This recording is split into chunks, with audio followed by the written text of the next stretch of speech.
আজকে আমি আপনাদের সামনে এমন একটা রেসিপি নিয়ে হাজির হলাম, যেই রেসিপিটা দিয়ে 1 প্লেট ভাত অনায়াসে খাওয়া যায়। তো চলুন শুরু করা যাক।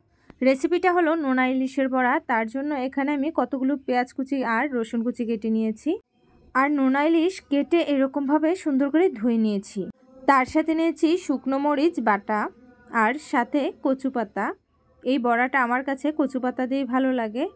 এবার পেঁয়াজ কুচি আর রসুন কুচিগুলো হাতে এইরকমভাবে একসাথে মিশিয়ে নিচ্ছি। মেশানো হয়ে গেলে এবার এতে আমি দিয়ে দিলাম মরিচ বাটা। জালটা হচ্ছে যার যার পছন্দ মতো দিবা। তারপর এখানে দিয়ে দিলাম হলুদের গুঁড়ো, ধনিয়ার গুঁড়ো, স্বাদ মতো লবণ। এবার দিয়ে দিলাম ধুয়ে রাখা নোনা ইলিশ আর অল্প একটু সয়াবিন তেল সাথে দিয়ে দিলাম। এবার হাতের সাহায্যে সবগুলো উপকরণকে খুব সুন্দরভাবে একসাথে মিশিয়ে নিতে হবে। এই কাজটা একটু বেশি সময় ধরে করতে হবে, যেন মেশানোটা খুব সুন্দরভাবে হয়। আর এই মাখানোটার উপর নির্ভর করে তোমার এই বড়ার স্বাদটা। তো খুব সুন্দরভাবে আমার এই মাখানোটা হয়ে গিয়েছে। এইবার বড়া বানানোর পালা।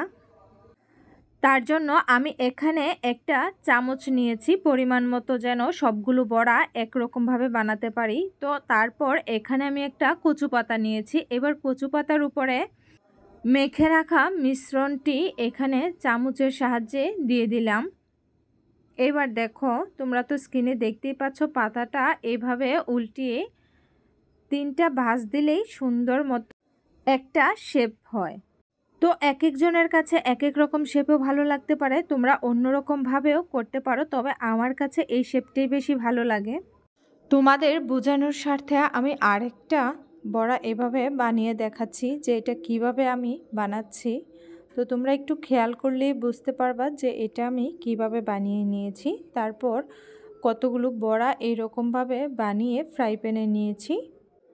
তারপর এটা চুলায় বসিয়ে দিয়ে আমি এখানে আরেকটা ফ্রাই প্যানও এইরকমভাবে বড়া বানিয়ে নিয়েছি। এবার চুলায় 2টা ফ্রাই প্যানই বসিয়ে দিয়েছি, যেন খুবই ঝটপট বড়াগুলো বানাতে পারি।